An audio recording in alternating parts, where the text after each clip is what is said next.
నెల world IVF day కారణం వల్ల ఐయుఐ అండ్ ఐవీఎఫ్ మన HCIVFలో చాలా తక్కువ ధరకి ఈఎంఐ ఆప్షన్స్ తోటి అందిస్తున్నాము.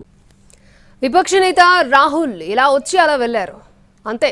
చెప్పులు దుకాణందారు ఫేమస్ అయిపోయాడు. రాహుల్ స్వయంగా కుట్టిన చెప్పులు తమకివ్వాలని, కావాల్సినంత డబ్బు ఇస్తామంటూ ఫోన్లు వస్తున్నాయని ఆ దుకాణందారు తెలిపారు. అంతేకాదు రాహుల్ గుర్తుగా తాను చెప్పులను ఉంచుకుంటాను అంటున్నాడు.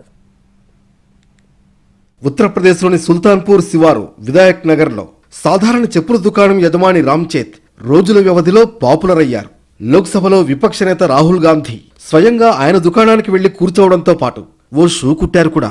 ఎప్పుడైతే రాహుల్ ఆ దుకాణానికి వచ్చి కూర్చున్నారో ఒక్కసారిగా రామ్చేత్ ఇమేజ్ మారిపోయింది. అటుగా వెళుతున్న వారు కారులు ఆపి మరీ ఆయన యోగక్షేమాలు అడుగుతున్నారు. సెల్ఫీలు దిగి సోషల్ మీడియాలో పోస్టులు పెడుతున్నారు. बहुत मजा मिला, बहुत बड़ी मान सम्मान मिल रही है. गाड़ियां रुक रुक के रामचंद भाई हमारे कंधे हाथ रख के लोग फोटो खींच खींच के जा रहे हैं. बहुत से लोग फोन पे बोले क्यों रामचंद जी क्या हाल चाल है, कैसे हो, कोई छेड़ता तो नहीं, कोई परेशानी तो नहीं है, कोई दबाव तो नहीं है. పరువు నష్టం కేసులో జూలై 26న కోర్టుకు హాజరైన తర్వాత తిరిగి వెళుతూ రాహుల్ రామ్చేత్ దుకాణానికి వెళ్లారు. ఆయనతో చాలాసేపు మాట్లాడారు. ఆయన చెబుతుంటే ఓ షూ కూడా కుట్టారు. అయితే రాహుల్ కుట్టిన షూకి మంచి గిరాకీ ఏర్పడింది. ఆయన వెళ్లిన వెంటనే ఒకరు ఫోన్ చేసి దానికి 5 లక్షలు ఇస్తామంటే మరొకరు 10 లక్షలు ఇస్తామన్నారట. మరొకరైతే బ్యాగ్ నిండా డబ్బిస్తాం, ఆ షూ ఇచ్చేయమన్నారని రామ్చేత్ తెలిపారు. दूसरे दिन से उस चप्पल की कीमत लगने लगी. अभी कल हमें एक बंदा प्रतापगढ़ का फोन किया और बोला कि क्यों आपके यहाँ राहुल गांधी चप्पल सिले हैं. हम कहें हाँ जी सिले हैं.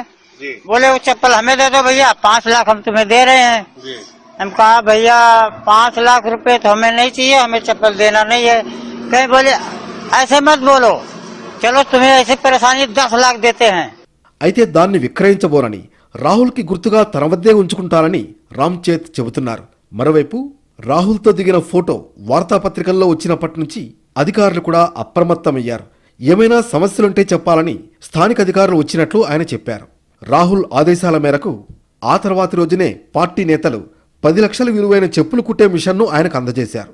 అయితే తన ఇంటికి కరెంట్ సదుపాయం లేకపోవడంతో కుమారుడు ఇంటి వద్ద పెట్టి చెప్పులు కుడుతున్నానని రామ్చేత్ చెప్పుకొచ్చారు.